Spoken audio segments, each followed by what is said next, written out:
আমাদের মুরব্বিয়ানরা এবং আমাদের এলাকার অধিকাংশ লোকজন নারিন্দা পিসাব বাড়ির মুরিদান।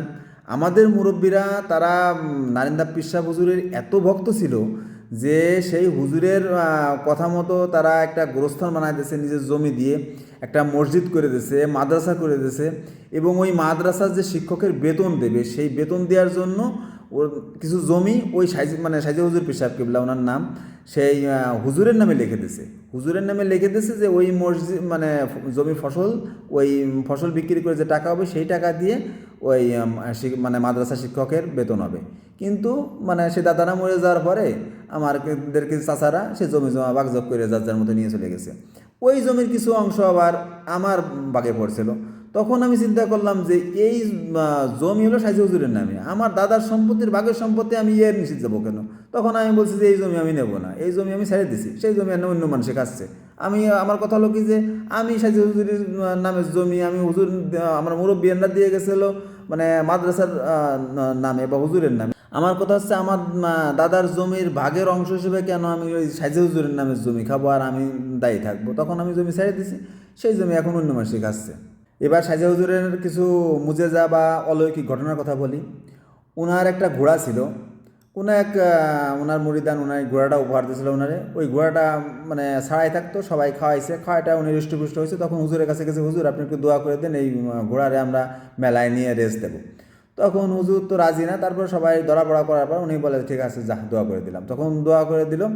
ওই ঘোড়া যতদিন বাইসে ছিল প্রতিটা মেলায় ওই ঘোড়াটা ফার্স্ট হতো। ওই ঘোড়ার আবার সোয়ার ছিল আমার বাবা। আরেকটা ঘটনার কথা বলি।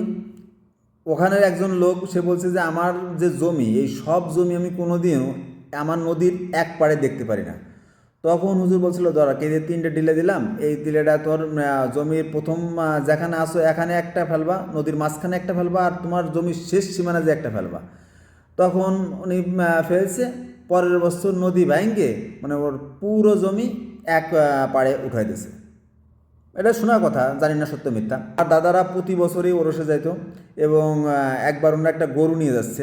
গরু নিয়ে যাওয়ার পথে ওই পদ্মায় প্রচণ্ড ঢেউ ঢেউ উঠলে পারা, তখন তো নৌকা ডোবে ডোবে ভাব। তখন ওই দিক দিয়ে নারিন্দা পিসাব হুজুর নাকি ওই যে সবাই বলতেছে তোমরা ধামা নিয়ে আসো, যার যা আছে নিয়ে ওই ছাদের উপরে উঠে ওই পানি চেঁচার একটা ভাব করতেছে।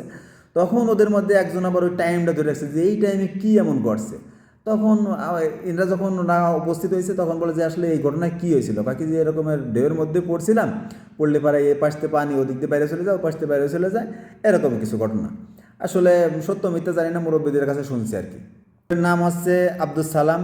আলফাডাঙ্গার পাঁচুড়ি ইউনিয়নের যে যোগীবরাট মাদ্রাসাটা সালামিয়া মাদ্রাসা ওনার নামে প্রতিষ্ঠিত। বলমারি সোলনা সালামিয়া মাদ্রাসা, গোরস্থান এবং পুরানো বাস স্ট্যান্ড, এই সম্পূর্ণ জায়গা এই সাইজি হুজুরদের নামে, ওনাদের নামে। উনরাই এই মসজিদ, মাদ্রাসা এবং গোরস্থানে দান করে গেছে। আব্দুল সালাম সাইজি হুজুর পিসাব কিবলা মারা যাওয়ার পরে ওনার কবরটা দেওয়া হচ্ছে একবারে মসজিদের ভেতরেই, যেখানে নামাজ পড়ে, এবং ওনার কবর মাঝখানে একটা কাছে বাউন্ডারি করা।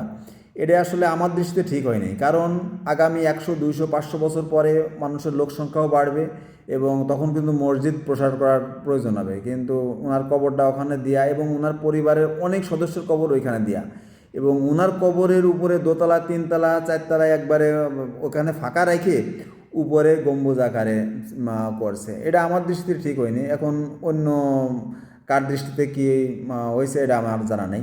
হুজুর পিসাব কিবলা মারা যাওয়ার পরে তখন উনি এই পীরের খেলাফত পায় নজরুল ইমাম সাহেব। ওনারও অনেক মুজিজা আছে বা ঘটনা আছে। ওনার একটা ঘটনা, উনি যখন খুব ছোটো ছিল তখন উনি স্কুলে ছেলে মেয়ে খুব দুষ্টুমি করছিল। তখন একটা পর্যায়ে উনি বলে যে আমার গায়ে যে আঘাত করবে তারা ডায়রিয়ায় মারা যাবে। তখন দেখা যাচ্ছে অনেক শিশু নাকি ওই ডায়রিয়ায় মারা গেছিলো।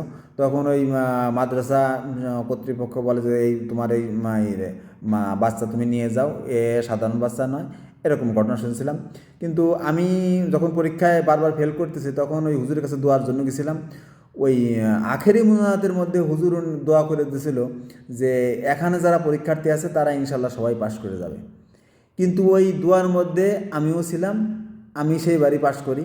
তখন আল্লাহর রহমত এবং হুজুরের দোয়ার ওসিলায় কিনা জানি না আমি পাশ করি। এটাও একটা অলৌকিক ঘটনার মধ্যেই পড়ে।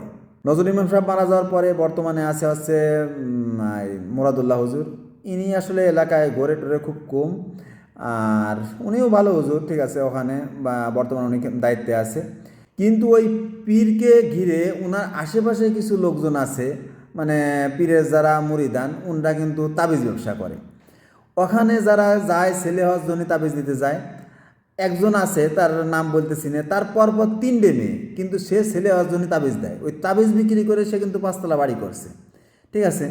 ওখানে গিয়ে যায় মানুষ, জেরে ঢুকলে পারা ওখান থেকে তদবির এনে জামিন ধরায়, তার জামিন নিয়ে যায়। কিন্তু বর্তমান হুজুরের বউ নাই, আর যে যে মরহুম হুজুর যে নজরুল ইমাম সাহেবের, তারা হচ্ছে মেয়ে। সেই হুজুরের মেয়ে মেয়ে জামাই হচ্ছে কাজী কামাল সাহেব, সে কিন্তু 12 বছর যাবৎ জেলে ছিল। আর ওই নারিন্দা পীর সাহেব বাড়ি কিন্তু আমাদের যে প্রয়াত প্রেসিডেন্ট হোসাইন মোহাম্মদ এরশাদ সহ খালেদা জিয়ার বাড়িও কিন্তু এই হুজুর লোকজন পাঠায় দিয়ে বন্ধু টন্ধু ওখানে দেয়। প্রেসিডেন্ট জিয়াউর রহমানও এখানে মুরিদান ছিল, এরশাদও ছিল, এবং যেসব গণ্যমান্য যেসব ব্যক্তিবর্গ চলচ্চিত্রে ইলিয়াস কাঞ্চন, তারপরে ওই যে সাবানা টাবানা দিয়ে অনেক, মানে এটিএম শামসুজ্জামান, ইলিয়াস কাঞ্চন এটিএমরা আমি নিজেই দেখছি ওখানে। এই যে অনেক যারা চলচ্চিত্র জগতে থাকে এবং নামি দামি লোকজন ওখানে পীরের মুরিদান, ঠিক আছে। এই নারী পুরুষ যখন সে বেপর্দায় হুজুরের পা ধরে সালাম করতেছে, এই দৃষ্টা এই বিষয়টা কিন্তু আবার আমি ভালো চোখে দেখি না। এখানে পীর উনি হাক্কানি পীর, ঠিক আছে, কিন্তু একজন বেপর্দা মহিলা কেন ওনার পা ছুঁয়ে সালাম করবে, ঠিক আছে। কোনটা ভালো কোনটা মন্দ এটা আসলে আল্লাহ ভালো জানে। নারিন্দা পীর সাহেব হুজুরের অনেক অবদান আমাদের এলাকার মানুষের জন্য আছে। আমাদের এলাকার অনেক লোক ওনার প্রতিষ্ঠানে এবং ওনার এই পীর সাহেব বাড়ি চাকরি করে বা কাজ করে। আর ওনার সুপারিশে আমাদের এলাকার অনেক লোকের চাকরির ব্যবস্থা হয়েছে, এটা আসলে স্বীকার করতে হবে। এবং ওনার যে প্রতিষ্ঠিত মাদ্রাসা, সেই মাদ্রাসায় অনেক লোকের কর্মসংস্থান হচ্ছে। উনি অনেক মাদ্রাসা মসজিদ নির্মাণ করে গেছে। আসলে এসব ক্ষেত্রে ওনার অনেক অবদান আছে। সবশেষে এটাই বলবো, পীর বুজুর্গান ওনাদেরকে, ওনাদের প্রাপ্য সম্মান ওনাদেরকে করতে হবে, শ্রদ্ধা করতে হবে, ভক্তি করতে হবে, কিন্তু অতিরিক্ত না।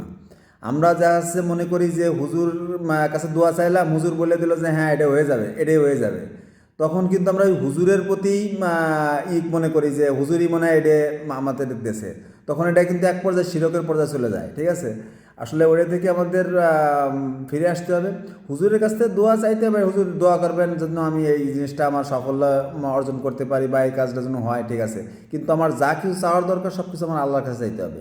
আমার দাদারা এবং বাপ চাচারা পীরকে যতটা ভক্তি এবং শ্রদ্ধা করত, এবং ওনারা পীরকে যতটা মনে করতো যে ওই পীর বলছে এটাই হয়ে যাবে, ঠিক আছে। কিন্তু আমাদের প্রজন্ম এসে এবং আমাদের পরবর্তী প্রজন্ম, এরা কিন্তু অতটা পীর ভক্ত না, ঠিক আছে। হ্যাঁ, সে একজন আল্লাহর ওলি, সে একজন বুজুর্গান আলেমে দিন, সে দোয়া করবে, ব্যাস এইটুকুই। আল্লাহ কবুল করার মালিক তো আল্লাহ, ঠিক আছে। এখন পরবর্তী প্রজন্ম আস্তে আস্তে এই পরিমাণ কিন্তু থাকবে না। বর্তমান প্রজন্ম এবং পরবর্তী প্রজন্ম, এদের মাঝে দিনের জ্ঞান কিন্তু আরও বেশি আসতেছে এবং এরা ইসলাম সম্পর্কে সবচেয়ে বেশি জানতেছে। হ্যাঁ, খারাপ পথেও যাচ্ছে, তারপরেও এরা সব বিষয়ে জানতেছে কোনটা ভালো কোনটা মন্দ। এবং এই ফেসবুক, ইন্টারনেট, এই গুগল টুগল আসাতে সব কিছু সম্পর্কে কোনো লোক কোনো একটা হাদিসের রেফারেন্স দিলে পারাই সঙ্গে সঙ্গে সে কিন্তু মোবাইল বের করে সেটা সার্চ দিয়ে দেখতেছে এটা আসলে সত্য না মিথ্যা। কোরআন থেকে কোনো কিছু রেফারেন্স দিলে পারাই সঙ্গে সঙ্গে সে গুগল থেকে সে দেখতেছে এটা সত্য না মিথ্যা, ঠিক আছে, যাচাই করে জানতে পারতেছে। সবাইকে আল্লাহ সঠিক বুঝ দান করুক, এই কামনায় ধন্যবাদ সবাইকে।